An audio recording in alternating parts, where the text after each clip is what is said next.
Assalamualaikum warahmatullahi wabarakatuh. Saya Ridayanti Ritonga, CGP Angkatan 9 dari UPTD SD Negeri 05 Sisumut, Kabupaten Labuhan Batu Selatan. Pada tugas kali ini yaitu tentang refleksi individu pembelajaran berdiferensiasi, modul 2.1. Pertanyaan pemantik yaitu bagaimana seorang guru dapat mengelola kelas dan memenuhi kebutuhan belajar murid-muridnya yang berbeda-beda. Dan soal selanjutnya, bayangkanlah kelas yang saat ini Anda ampu dengan segala keragaman murid-murid Anda. Saya adalah guru SD yang saat ini mengampu kelas 5. Di kelas 5 ini saya memiliki murid yang beragam mulai dari minat bakat, kegemaran, profil belajar, lingkungan keluarga, dan pergaulan. Pergaulan sosial, ekonomi, dan budaya serta keragaman fisik dan psikis. Apa yang telah Anda lakukan untuk melayani kemampuan murid yang berbeda? Adapun yang saya lakukan untuk mengakomodir murid yang beragam, yaitu saya melakukan asesmen diagnostik untuk mengetahui kemampuan awal peserta didik, melakukan wawancara untuk mengetahui minat mereka, mengobservasi secara langsung sehingga mengetahui profil pelajar mereka. Berbekal data yang tersedia, saya membuat rencana pembelajaran dengan menerapkan strategi yang mengakomodir kebutuhan belajar peserta didik.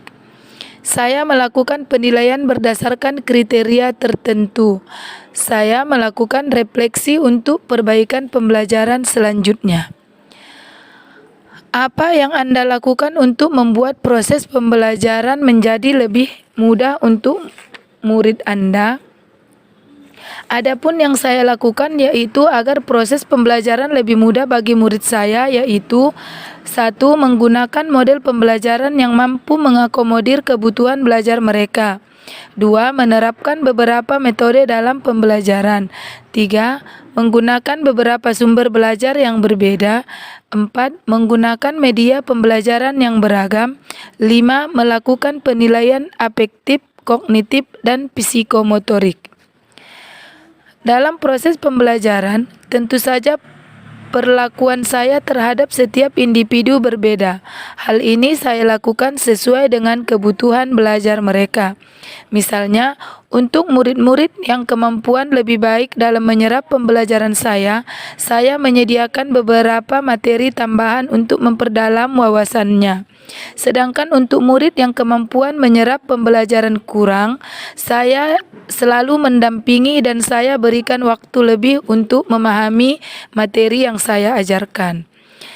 Dampak dari kegiatan yang saya lakukan ini adalah murid yang kemampuannya lebih tidak akan gaduh atau mengganggu temannya yang lain atau murid yang lain, dan murid yang kemampuannya kurang dapat memahami pelajaran lebih baik.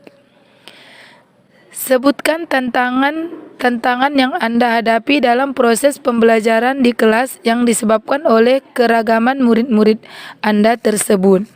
Adapun tantangan yang saya hadapi dalam proses pembelajaran, misalnya penyusunan materi pembelajaran yang membutuhkan waktu lebih. Kegiatan pembelajaran di kelas membutuhkan waktu yang relatif lama, sehingga kadang waktu yang ada tidak mencukupi. Target pencapaian materi yang harus selesai kadang membuat pembelajaran tidak optimal. Tindakan yang saya lakukan untuk mengatasi tantangan-tantangan yang ada yaitu menggunakan materi yang sudah tersedia di buku dan menambah beberapa dari sumber lain. Materi yang lebih mudah saya alokasikan waktu lebih sedikit. Saya kadang memberikan tambahan materi lewat video jika ada materi yang terlalu sulit dan meminta murid mempelajarinya di rumah, sehingga tidak menghabiskan waktu di kelas. Menurut Anda, untuk mengakomodasi tantangan yang terkait dengan keragaman murid tersebut, bagaimana seharusnya pembelajaran itu dirancang atau dilaksanakan dan dievaluasi? Saya akan melakukan pemetaan kebutuhan belajar murid, menyusun rencana pembelajaran berdasarkan kebutuhan belajar murid, melaksanakan pembelajaran yang menggunakan strategi dan metode yang dapat mengakomodir kebutuhan belajar murid, melakukan evaluasi dan refleksi kegiatan pembelajaran untuk perbaikan pembelajaran selanjutnya. Demikian penerapan saya tentang refleksi individu tentang pembelajaran berdiferensiasi modul 2.1. Salam guru penggerak, bergerak, tergerak, dan menggerakkan. Wassalamualaikum warahmatullahi wabarakatuh.